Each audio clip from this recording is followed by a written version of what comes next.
हरे राम राम राम हरे हरे, हरे कृष्ण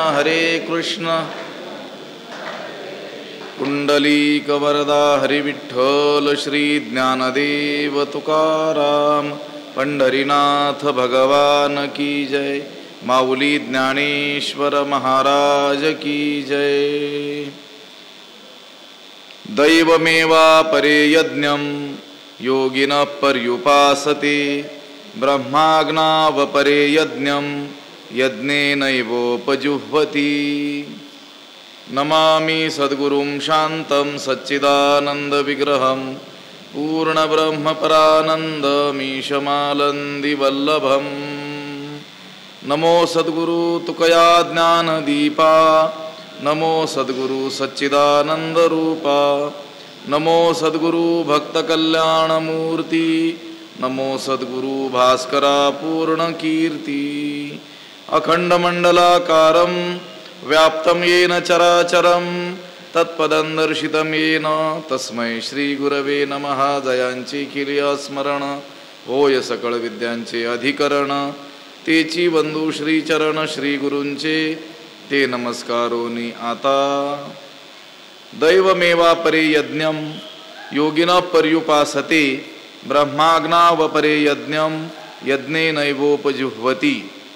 ग्रंथराज ज्ञानेश्वरीच्या 4थ्या अध्यायाचा विचार आपण करतो आहोत आणि या 4थ्या अध्यायातील 25व्या क्रमांकाचा हा श्लोक आहे। या श्लोकाचा अन्वय आणि अर्थ एकदा आपण पाहूया। अपरे योगिनः दैवम एव यज्ञं पर्युपासते, अपरे ब्रह्माग्नौ यज्ञेन एव यज्ञं उपजुह्वति। त्याचा अर्थ असा होतो, अपरे दुसरे काही लोक, दुसरे काही योगिनः योगी म्हणजे कर्मनिष्ठ लोक, दैवम एव यज्ञं पर्युपासते, दैवयज्ञच म्हणजे इंद्रादी देवांना उद्देशून केला जाणारा जो यज्ञ आहे तोच करतात। इंद्रादी देवतांच्या उद्देशाने दर्श पूर्णमासादी जे याग सांगितलेले आहेत ते करतात, किंवा त्याचा अर्थ किंवा काही साधक प्रारब्ध कर्मस्वरूप दैव यज्ञाचीच उपासना करतात। अपरे दुसरे काही म्हणजे ज्ञाननिष्ठ लोक, यज्ञेन एव यज्ञम उपजुह्वति म्हणजे यज्ञानेच म्हणजे ब्रह्मरूप अग्नीमध्ये यज्ञानेच म्हणजे आत्म्याच्याच योगाने साधनाने यज्ञाचे हवन करतात, म्हणजे आत्म्याचे हवन करतात। काही ज्ञानयोगी लोक ब्रह्मरूप अग्नीमध्ये यज्ञ म्हणजे जीवाला, यज्ञेन म्हणजे ब्रह्म अभिन्नत्वाने हवन करतात, म्हणजे ब्रह्मात जीवाची आहुती टाकून अभेद स्थापित करतात। आता या श्लोकाचा अर्थ भगवान भाष्यकार शंकराचार्यांनी आणि भगवान ज्ञानोबरायांनी थोडासा वेगळा केलेला आहे। अर्ध्या भागाचा जो अर्थ आहे तो भगवान भाष्यकारांच्या मते अर्धा जो श्लोक आहे त्यातील जो यज्ञ शब्द आहे त्या यज्ञ शब्दाचा अर्थ इंद्रादी देवतांच्या उद्देशानं केलेला यज्ञ असा अर्थ केलेला आहे। आणि ज्ञानोबरायांच्या मते या पहिल्या दैवयज्ञ या शब्दाचा अर्थ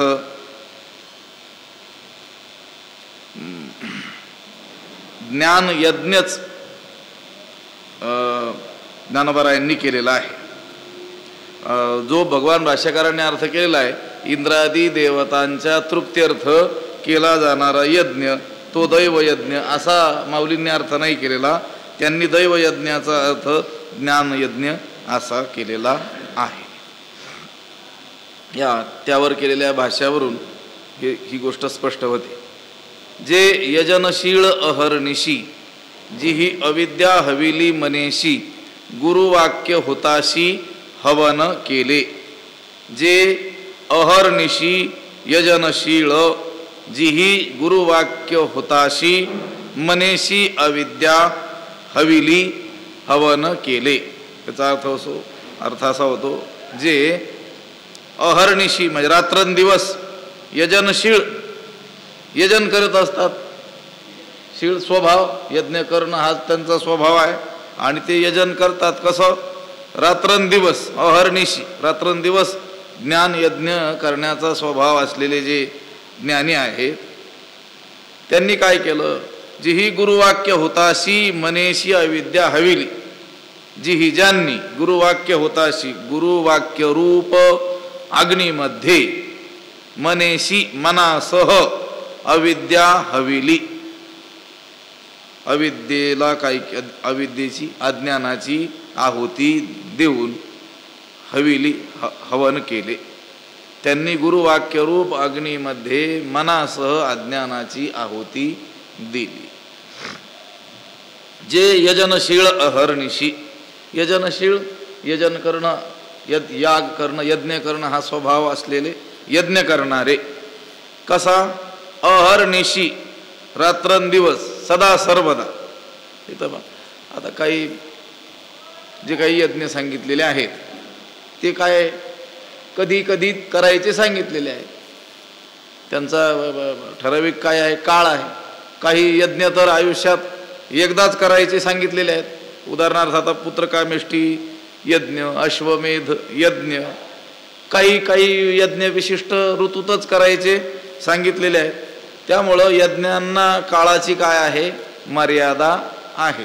पण या ज्ञान यज्ञाला मात्र नियमित काळ वेळ असा काही नाही आहे.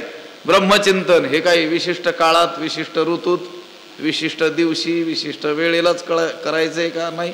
रात्रंदिवस. म्हणून अहर्निशी रात्रंदिवस ज्ञान यज्ञ करण्याचा स्वभाव असलेले जे ज्ञानी आहेत त्यांनी काय केलं? ज्यांनी गुरुवाक्य रूपी अग्नीमध्ये मनासह अज्ञानाला हविर्द्रव्य केलं. एक बुद्धी निश्चय आत्मज्ञान ब्रह्मरूप भावी आपणा आपण ब्रह्मनिष्ठा राखे पूर्ण तत्परायण अहर्निशी. तिथे सुद्धा अहर्निशी काय आलेला आहे? शब्द आलेला आहे. अह म्हणजे दिवस, निशी म्हणजे रात्र. रात्रंदिवस ज्ञान यज्ञ करण्याचा स्वभाव असलेले जे ज्ञानी लोक आहेत त्यांनी काय केलं? जिही अविद्या हविली मनेश, जिही मनेशी अविद्या हविली. ज्यांनी त्या गुरुवाक्य होताशी गुरुवाक्य रूप अग्नीमध्ये मनासह अविद्येची काय दिली? आहुती दिली. हविली आहुती दिली. या ज्ञान यज्ञामधील हविर्द्रव्य, हवन द्रव्य काय आहे? मनासह अविद्या. काय टाकायचं त्या अग्नीमध्ये? कोणता अग्नी? गुरुवाक्य होताशी गुरुवाक्य रूप अग्नीमध्ये कोणतं हवन द्रव्य काय टाकायचं? त्याच्यामध्ये अविद्या टाकायची. कशी? मनासह, मनासह अविद्या. आणि अग्नी कोणता? गुरुवाक्य. हेच हुताशन म्हणजे अग्नी आहे. हे पहा, अविद्या आणि मन. अविद्या आणि मन या जीवात्म्याच्या दोन काय आहेत? उपाधी आहेत. आता एक कारण उपाधी आहे, एक कार्य उपाधी आहे. आता संसार बंधनाला कारण नुसती अविद्या नाही आहे, तर अंतकरणासह अविद्या म्हणजे मनासह अविद्या ही संसार बंधनाला काय आहे? कारण आहे. मनासंबंधी तर बोलताना मोठा विचार शास्त्रानं केलेला आहे. आपण काही प्रसंगी त्याचा विचार केलेला आहे. मन एव मनुष्यानां कारणं बंधमोक्षयोः बंधाय विषयासक्तम मुक्त्यै निर्विषयम स्मृतम. म्हणजे मनच बंध आणि मोक्षाला काय आहे? कारण आहे. मन करारे प्रसन्न सर्व सिद्धीचे कारण मोक्ष अथवा बंधन सुख समाधान इच्छा ते. तुकोबारायांचा मोठा चार चौकड्या अभंग आहे. बंधनालाही कारण मन आणि मोक्षालाही कारण मन आहे. आता संसाराचा जो संबंध आहे तो साक्षात संबंध कोणाशी आहे? मनाशी आहे. अविद्येशी म्हणजे अज्ञानाशी नाही आहे. अज्ञान तर मूळ संसार बंधनाला कारण आहे, पण प्रत्यक्ष संबंध त्या संसाराशी कोणाचा आहे? मनाचा आहे. ज्याप्रमाणे स्वप्नाला साक्षात कारण कोण आहेत? संस्कार आहे. निद्रा ही काय करत असते? त्या स्वप्न होण्याला कारण ठरत असते, मदत करत असते. आता हे कर्तृत्व, भोक्तृत्व इत्यादी जे धर्म आहेत ते सर्व कोणाचे धर्म आहेत? मनाचे धर्म आहेत. त्या उपनिषदात सांगितल्याप्रमाणे काम, संकल्प, विचिकित्सा, श्रद्धा, अश्रद्धा, धृतिही, अधृतिही, ह्रीही, धीही, भीही इति एतत् सर्वं मन एव. बृहदारण्यक उपनिषदातील श्रुती वचन आहे. हे सर्व काय आहे? मनच आहेत म्हटले. काम, संकल्प, संशय, श्रद्धा, अश्रद्धा, धैर्य, अधैर्य, लज्जा, भीती ही सर्व मनाचीच काय आहेत? रूप आहेत. बरं, जोपर्यंत मन आहे तोपर्यंत काय आहे? अविद्या आहेच आहे. द्वैत जेथ उठी, अविद्या जेने लाठी, जे इंद्रिया ते लोटी, विषया माझी, ज्ञानोबरायांनी वर्णन केलेलं आहे. आता ज्याप्रमाणे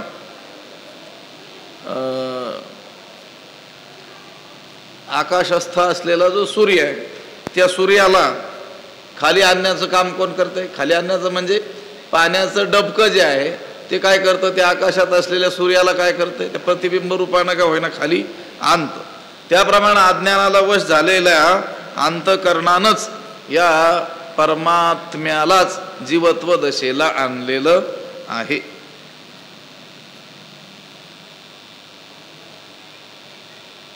जेणे संगे जीव दशा वस्तू. नाही, ते तर आहेच. एक ओवीचा अर्ध भाग मला आठवलाय.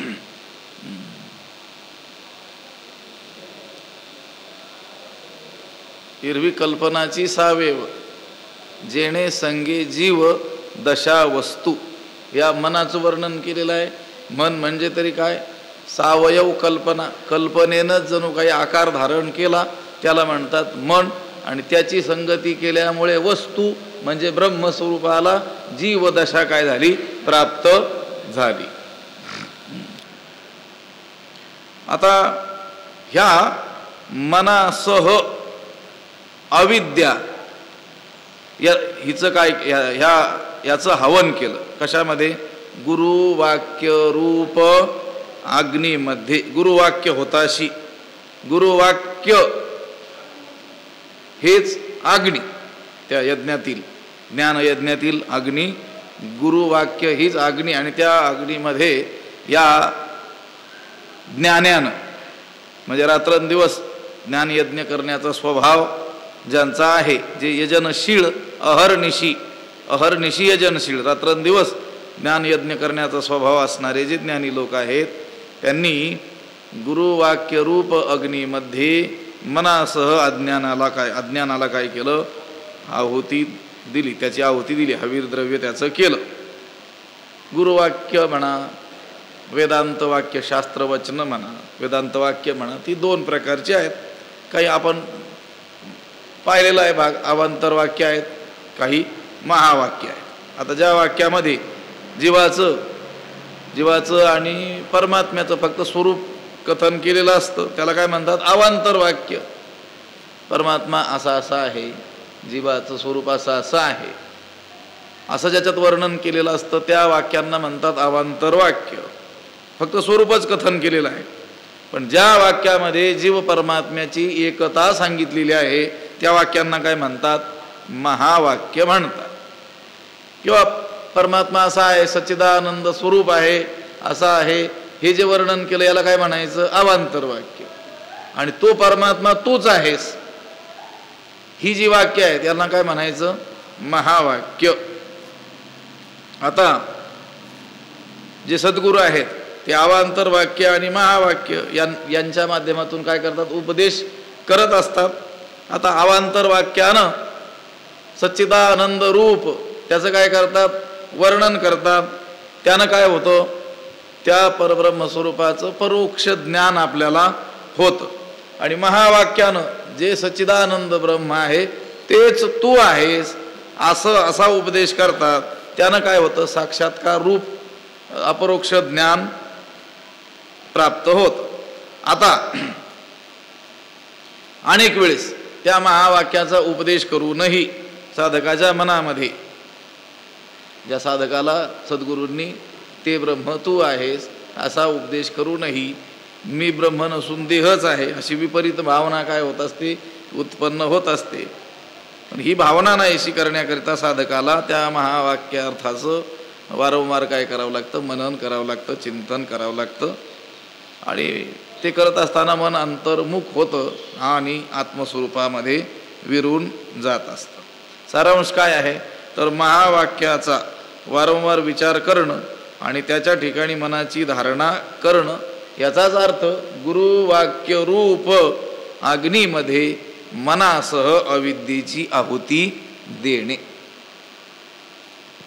हा जो साधक आहे किंवा हा जो ज्ञानी आहे की ज्याचा स्वभाव रात्रंदिवस यज्ञ करणं हा झालेला आहे, तो कोणता यज्ञ करतो रात्रंदिवस तर गुरुवाक्य रूप अग्नीमध्ये मनासह अविद्येचं हवन करतो. म्हणजेच गुरूंनी जो महावाक्याचा उपदेश त्याला केलेला आहे त्याचंच अहोरात्र काय करतो, चिंतन करतो. गुरुवाक्यावर रात्रंदिवस काय करतो, विचार करतो. गुरूंनी सांगितलेलं आहे ना ते परब्रह्म तूच आहेस, तर त्याचाच तो अहोरात्र काय करतो, विचार करतो. आणि ते विचार करता करता त्या मनासह अविद्या काय होते, हवन होऊन जाते. जे यजनशीळ अहर्निशी जी ही अविद्या हविली मनेशी गुरुवाक्य हुताशी हवन केले, तीही योगाग्निकी यजिजे तो दैव यज्ञ म्हणिजे जेणे आत्मसुख कामिजे पांडुकुमारा.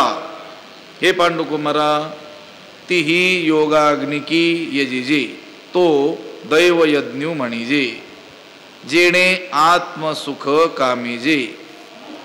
पांडुकुमारा, हे अर्जुना, तीही योगाग्निकी यजिजे, त्या योगाग्नी होत्र्यांकडून, त्या अग्निहोत्री पण कोणता अग्नी, योगाग्नी. योगाग्निहोत्री म्हणजे योगाग्नी म्हणजेच ज्ञानाग्नी.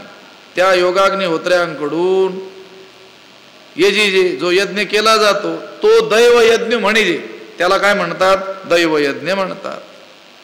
जेणे आत्मसुख कामिजे, आणि त्यात आत्मसुखाचीच इच्छा केली जाते. म्हणजे त्या यज्ञाच्या माध्यमातून कशाची इच्छा केली जाते, आत्मसुखाचीच इच्छा केली जाते. आणि कोणाकडून तो यज्ञ केला जातो, योगाग्निकी म्हणजे योगाग्निहोत्री म्हणजेच ज्ञानाग्नी, ज्ञान योगरूप अग्नी धारण करणाऱ्यांकडून.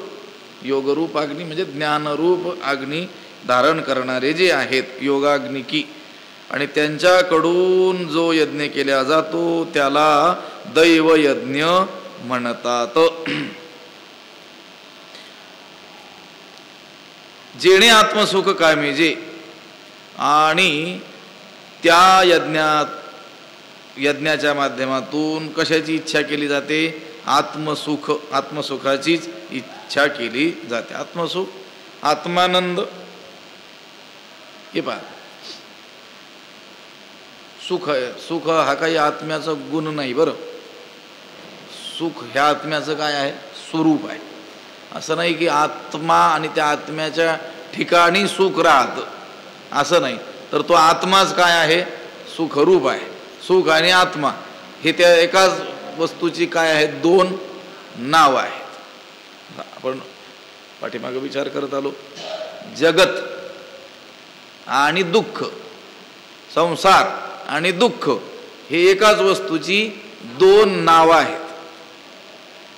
संसारात दुःख आहे असं नाही, संसार दुःख स्वरूप आहे.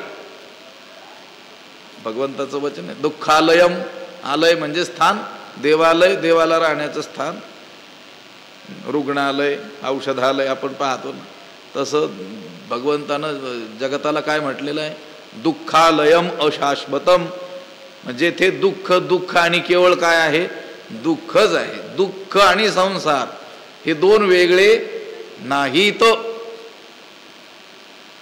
संसाराचंच हे दुसरं काय आहे, नाव आहे. किंवा तर परमात्मा सुखरूपच आहे. सुख हे त्याचं दुसरं काय आहे, नाव आहे. मग तो आत्मा सुखरूपच आहे. आणि आत्मसुख जे आहे ते निर्विषय सुख आहे. ते सुख म्हणजे त्या भोगत्याचंच काय आहे, स्वरूप आहे. नाहीतर अन्य ठिकाणी काय आहे, विषय वेगळे आहेत, त्या विषयांचा भोगता वेगळा आहे आणि त्या विषयांच्या ठाई सुख आहे अशी काय आहे, त्याला भ्रांती आहे. ठीक आहे, सुख तर नाहीच आहे, तिथं आभासात्मक आहे. पण त्या आभासात्मक सुख का होईना ते उपभोगणारा भोगता त्या विषयाहून काय आहे, वेगळा आहे. इथे मात्र आत्मसुख अनुभवणारा जो आहे तो त्याहून वेगळा नाही आहे. त्यात विषयी भाव नाही आहे. हा विषयी आणि तो विषय असा भाव नाही आहे. हे दोन्ही काय आहेत, एकच आहे. ज्ञानोबरायांनी सुखाची जी व्याख्या केलेली आहे, किंबहुना सोय जीव आत्मयाची लाहे, तेथ जे होय तया नाम सुख. सुख सुख सुख म्हणजे तरी काय, साधक ज्या वेळेस त्या आपल्या आत्मस्वरूपाला जाणतो, त्या आत्म्याला जाणतो, त्या परब्रह्म स्वरूपाला जाणतो, आत्मत्वाने जाणतो, त्यावेळेस त्याला जे होतं त्याला म्हणतात सुख. म्हणजे परमात्माच काय आहे, सुखरूप आहे. या ज्ञान यज्ञाचं फळ त्यांनी सांगितलं काय आहे, आत्मसुख आहे. जसं वेगवेगळी यज्ञ आणि त्या वेगवेगळ्या यज्ञाची वेगवेगळी फळं, त्या फळांचं काय केलेलं आहे, वर्णन केलेलं आहे. तो यज्ञ करून त्या फळाची काय केली जाते, अपेक्षा केली जाते. ते फळ त्या यज्ञ करणाऱ्याला काय होतं, प्राप्त देखील होतं.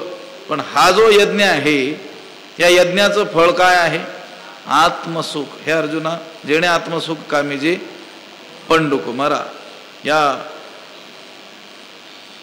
दैव यज्ञ जो आहे तो दैवयज्ञ म्हणजे त्या दैवयज्ञ करून कशाची इच्छा केली जाते, आत्मसुखाची इच्छा केली जाते. त्याने काय प्राप्त होतं, आत्मसुख प्राप्त होतं. तीही योगाग्निकी यजिजे, तो दैवयज्ञ म्हणजे जेणे आत्मसुख कामीजे पांडुकुमारा. दैवास्तव देहाचे पाळण, जो चिंतीना देह भरण, तो महायोगी जाण दैवयोगी. देहाचे पाळन दैवास्तव, ऐसा परिपूर्ण निश्चयो, जो देह भरण चिंतिना, तो दैवयोगे महायोगी जाण. दैवास्तव देहाचे पाळन, देहाचे पाळन दैवास्तव, देहाचे पाळन दैवास्तव, दैववशात प्रारब्धवशात होते. ऐसा परिपूर्ण निश्चयो, असा ज्याचा ठाम काय आहे, निश्चय आहे, अशी ज्याची काय आहे, धारणा आहे. देहाचं पालन दैववशात प्रारब्धवशात आपोआप होत असतं, अशी ज्याची धारणा आहे, असा ज्याचा परिपूर्ण म्हणजे दृढ असा काय आहे, निश्चय आहे. तो जो आहे देह पोषणाची चिंता करीत नाही, देहनिर्वाहाची तो काळजी करीत नाही. कोण काळजी करीत नाही देहनिर्वाहाची? देहाचं पालन हे प्रारब्धवशात होतच असतं, असा ज्याचा ठाम काय आहे, निश्चय आहे, तो देहनिर्वाहाची काळजी करीत नाही. जो देहभरिण चिंतिना, जो देहनिर्वाहाची काळजी करत नाही, तो दैवयोगे महायोगी जाण. तो दैव यज्ञरूप योगामुळे महायोगी आहे, महायोगी झाला आहे असं समज, जाण. तो दैवयोगाने महायोगी आहे असं तू जाण. दैवास्तव देहाचे पाळन. दैवास्तव, दैव प्रारब्ध,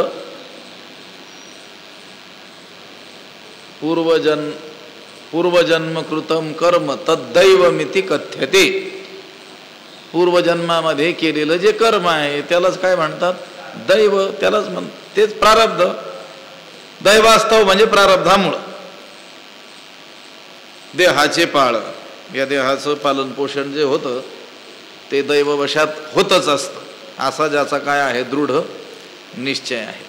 आपण नेहमी जगद्गुरु तुकाराम महाराजांचं एक वचन बोलताना बोलत असतो, अनेक वेळेस श्रवण करत असतो. तसं अन्न मान धन हे तो प्रारब्धा अधीन. आणखी एक वचन आहे अन्न आच्छादन हे तो प्रारब्धा अधीन.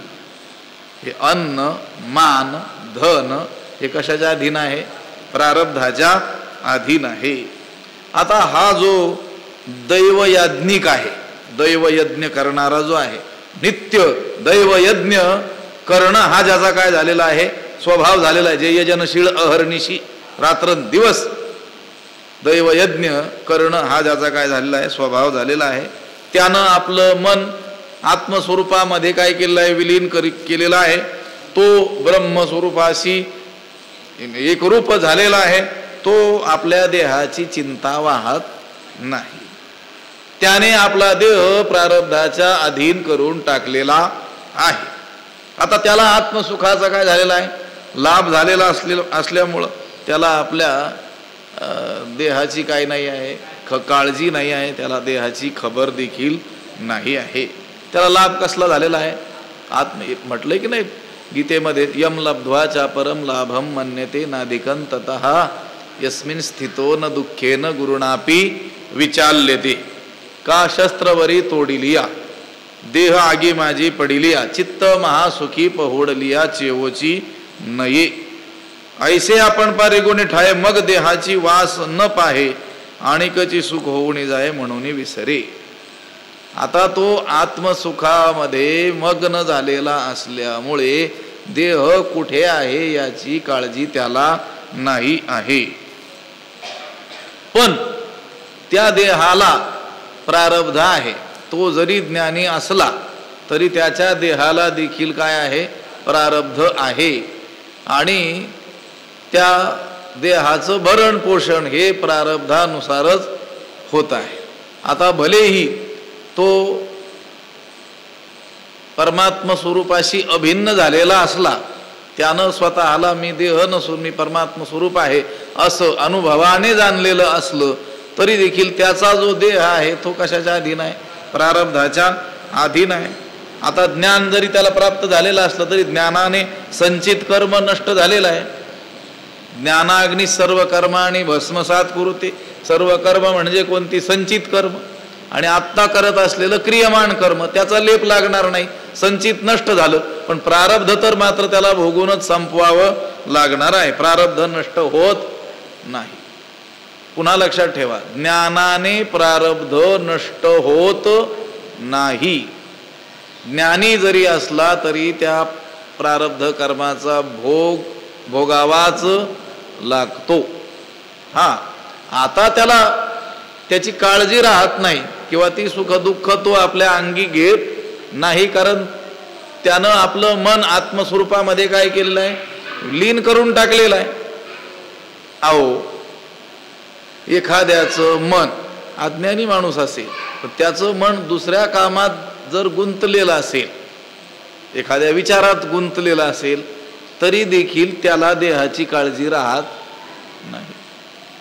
त्याचं भुकीची वेळ असेल अमुक अमुक वाजता, पण जर तो त्याच्या आवडीच्या कामामध्ये गुंतलेला असेल, म्हणजे मन लावून काम करणं, त्या मनाने त्या विषयाचं त्या गोष्टीचं चिंतन करण्यामध्ये जर गुंतलेला असेल तर आपली भुकीची वेळ होऊन गेली हेही त्याच्या लक्षात येत नाही. किंवा पायाला चालताना काही लागलंय की काय तेही लक्षात येत नाही. दुसऱ्याला त्याला काय करावं लागतं? दाखवून द्यावं लागतं. मग ज्या माणसाचं मन केवळ दुसऱ्या विषयाच्या चिंतनात गुंतलेलं होतं तो सुद्धा देहभानावर राहत नाही, तर ज्यानं आपलं मन परमात्म स्वरूपामध्ये विलीन केलेलं आहे त्याला देहाची काळजी कशी काय असेल? असणार नाही. पण देहाचं प्रारब्ध हे त्याचं शिल्लक असल्यामुळं त्याच्या देहाचे व्यापार त्या प्रारब्धानुसार चाललेले असतात. त्याचा ठाम समज काय आहे की देह तर आहे प्रारब्धा अधीन. हा देह कशाच्या अधीन आहे? प्रारब्धाच्या अधीन आहे आणि प्रारब्धानुसार त्याचं भरण पोषण होणारच आहे. तो काळजी करत नाही त्याची, हे सांगायचंय. दैवास्तव देहाचे पाळन जो चिंतिना देह भरण, जो देह भरण चिंतिना, त्याचा ठाम समज आहे की देह हा प्रारब्धाधीन आहे, या देहाचं पालन प्रारब्धाधीन आहे, त्यामुळं देहभरणाची चिंता तो करत नाही. त्या तुलसीदासांनी तर असं म्हटलेलं आहे, चिंता करणाऱ्या लोकांना देवाची भक्ती करत असूनही देहाची काय करतात? चिंता करतात. तुझी चिंता त्याशी सर्व आहे. नाथ महाराजांनी सांगितलं की नाही, आवडीने भावे हरिनाम घेशी तुझी चिंता त्याशी सर्व. तो बघेल ना काय करायचं ते, पण तरी देखील काळजी करत राहतात. त्यांना तुलसीदास म्हणतात, तुलसी मुर्दे को देत लकडी कपडा आग, जिंदा रहकर सोस करे तू ऐसा मूर्ख अभाग. तुलसीदासजी म्हणतात, अहो तुम्हाला प्रत्यक्ष प्रमाण आहे तुमच्या समोर. अहो जे प्रेत आहे, प्रेत म्हणजे आता ज्याचं आयुष्य संपलेलं आहे, त्यातून प्राण निघून गेलेले आहेत, ते प्रेत पडलेलं आहे, त्या प्रेताला सुद्धा प्रारब्ध आहे. जर प्रेताला कपडा, बांबू, सरपण इत्यादी जर मिळतात तर मग मनुष्य जिवंत असताना त्याला उदरभरण करण्यास का मिळणार नाही? व्यर्थच काय करतात म्हटले? चिंता कर. त्याची जो चिंता करतो तो मूर्ख आहे. ऐसा तू मूर्ख अभाग. प्रेताला सुद्धा काय आहे? प्रारब्ध आहे. अहो बेवारस प्रेत पडलेले असतात की नाही, पण समाजामध्ये काही दयाळू वृत्तीची असलेली माणसं असतात, ते इतरत्र कुठे दान धर्म करताना आपल्याला दिसणार नाही, पण त्यांना सुद्धा ती त्या प्रेताची दया येऊन त्याची ते योग्य विल्हेवाट लावतात. शहरामध्ये आपल्याला असे लोक दिसतात. मग त्या प्रेताला सुद्धा काय काय मिळालं? बांबू, सरपण आणि कापड सुद्धा काय झालं? प्राप्त झालं. त्या प्रेताचं काय होतं? प्रारब्ध होतं. मग तो देह मेलेला आहे, ते शरीर, तरी देखील त्याला ह्या गोष्टी काय झाल्या? प्राप्त झाल्या, त्याच्या त्या प्रारब्धात होत्या. आणि मग तो प्रेताला जर तो देव देत असेल तर मग जिवंत असणाऱ्याला देणार नाही का? देहाचं जसं प्रारब्ध असेल त्याप्रमाणे त्याला भोग मिळणारच आहेत. पण सामान्यांचा तसा निश्चय नसतो. ज्याचा असतो तो दैवयाज्ञिक आहे. इथे ज्याचं वर्णन चाललेलं आहे, जे यजनशीळ अहर्निशी रात्रंदिवस यज्ञ करणं हा ज्यांचा काय झालेला आहे? स्वभाव झालेला आहे. त्यांचा ठाम निश्चय असा आहे की देहाचं जसं प्रारब्ध असेल तसे भोग त्याला काय होतील? प्राप्त होतील. त्यामुळं देहभरणाची चिंता तो वाहत नाही. मेळवावया अन्न आच्छादन न शिणती साधक सज्ञान, देह अदृष्टा अधीन ते सहजे जाण प्रतिपाळी. नाथ महाराज म्हणतात, अन्न आच्छादन मिळवण्याकरिता साधक जन न शिणती, जे श्रेष्ठ साधक लोक आहेत ते त्याचा त्रास घेत नाहीत. देह हा अदृष्टाधीन प्रारब्धाधीन असल्यामुळं त्याचं प्रतिपालन सहज होणार आहे असा त्यांचा काय असतो? निश्चय असतो. त्याला काय म्हणतात? तो महायोगी जाण दैवयोगी. तो दैवयोगी महायोगी जाण. तो दैवयोगाने महायोगी आहे असं तू जाण, समजून घे.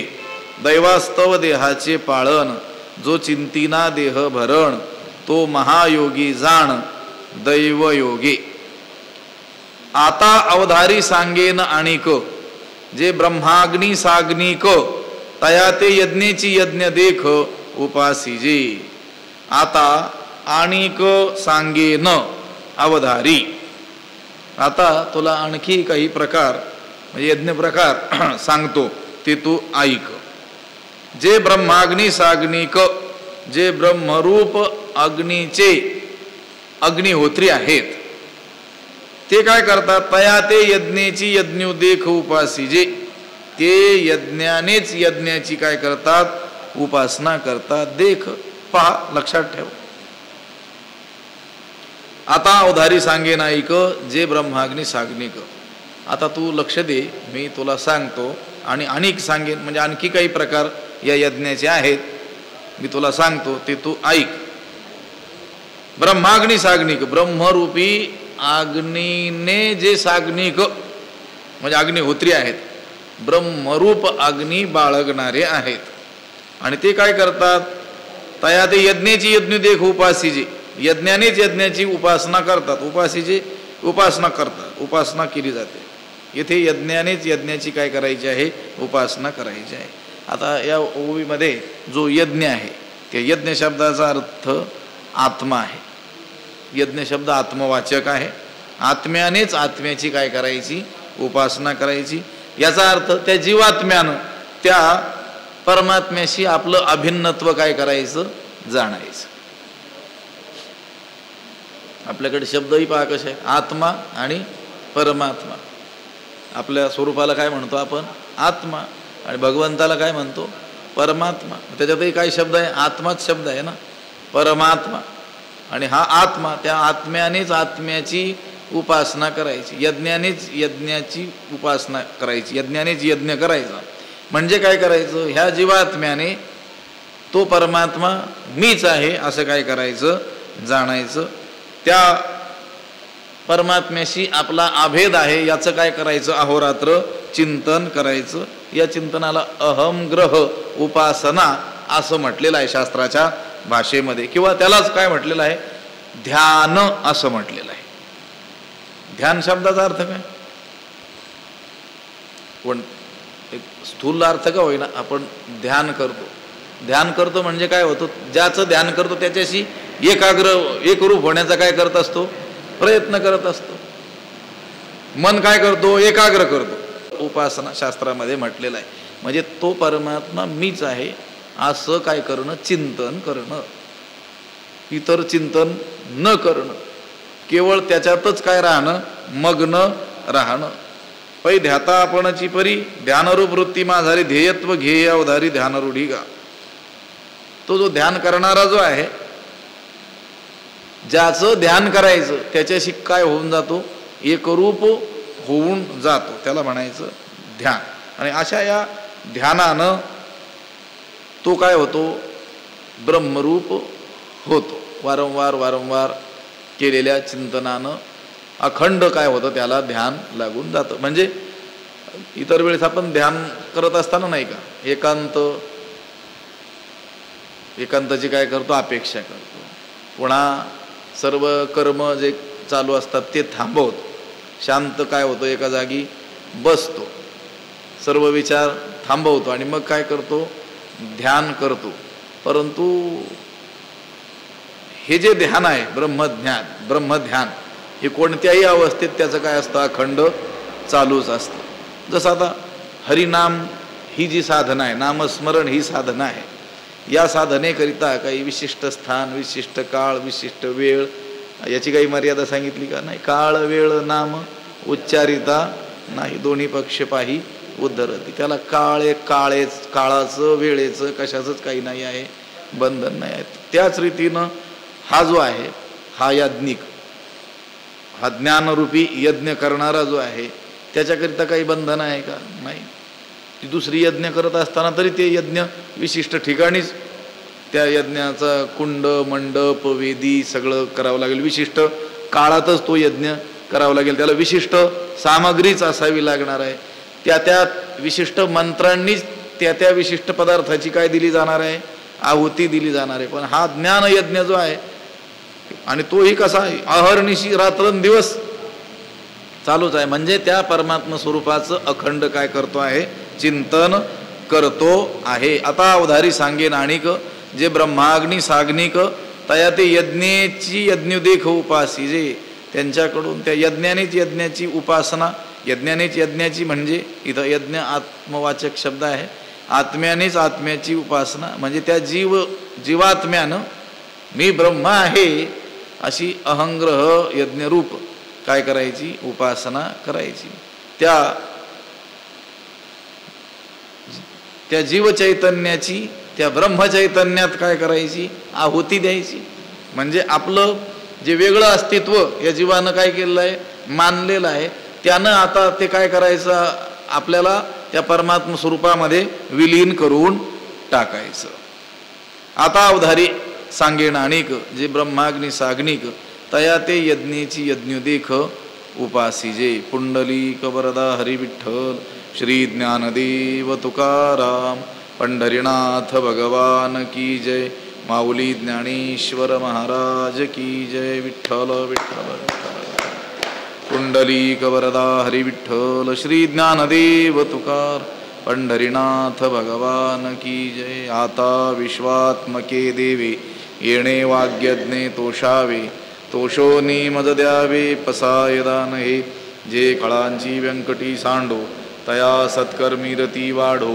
भूता परस्परे पडो मैत्र जीवांचे, दुरितांचे तिमिर जावो. विश्व स्वधर्म सूर्ये पाहो, जो जे वांछील तो ते लाहो. प्राणीजात वर्षत सकळ मंगळी, ईश्वर निष्ठांची मांदियाळी. अनवरत भूमंडळी भेटो तया भूता.